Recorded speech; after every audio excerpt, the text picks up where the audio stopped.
A lot of hypothetical in that. 2030 is just around the corner. Yeah, quite a bit of hypothetical, and that's drawn quite a lot of criticism, not just from opposition political parties, but I think a number of climate scientists have come out and said, look, they can't see it working based on what the government has put up. So what's in the plan, Brent?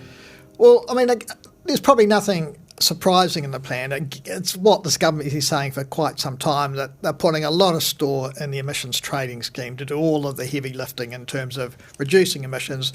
But according to the plan, they say that they'll meet the emissions reductions of the first emissions budget and of the second emissions budget running up to 2030. Things are less clear after that. On the current numbers and estimates, they won't actually reduce emissions as much as they're meant to. But the government says they're kind of basically quite assured that emerging technologies by 2030 will do that.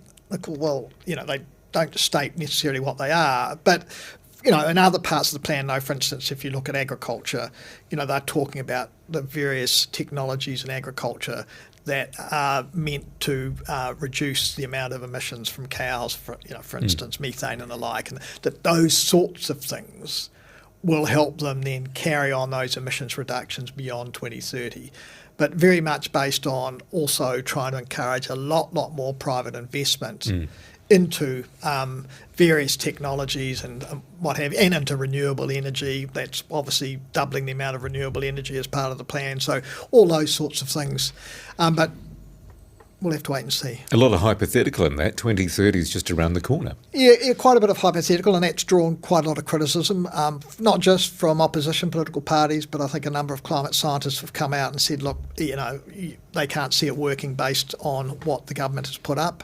They won't get the sorts of reductions that they need. And of course, this government has already scrapped quite a lot of what the previous Labor-led government put in place with the Greens in terms of the GIDI fund, which was helping decarbonise big industrial users and the use of industrial heat, the clean car discount, which was aimed at getting more and more people to go into electric vehicles or at least into hybrid vehicles. So all of that's gone.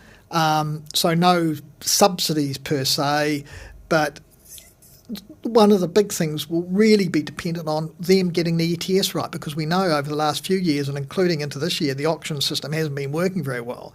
That system isn't, so they need to get the ETS operating right and the price of units to go up to provide the incentives for businesses and households to do the sorts of things the government say need to be done to reduce emissions.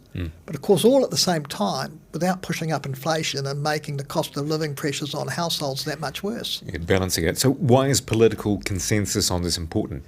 Well, the political consensus is important, and we've heard this from a number of times actually from businesses that, if you're a business and you're going to invest a lot of money into some sort of technology or into a new electric furnace rather than coal, you want to know that the policies are going to certain in that, so that your money's, you're going to get the payback. And, so the issue here is that with this shift in policy around the detail of the policy, that it means there's more investment uncertainty. So I think business groups representing the Sustainable Business Council and others have commented earlier that they wanted to see a lot more political consensus because it would slow the rate of investment.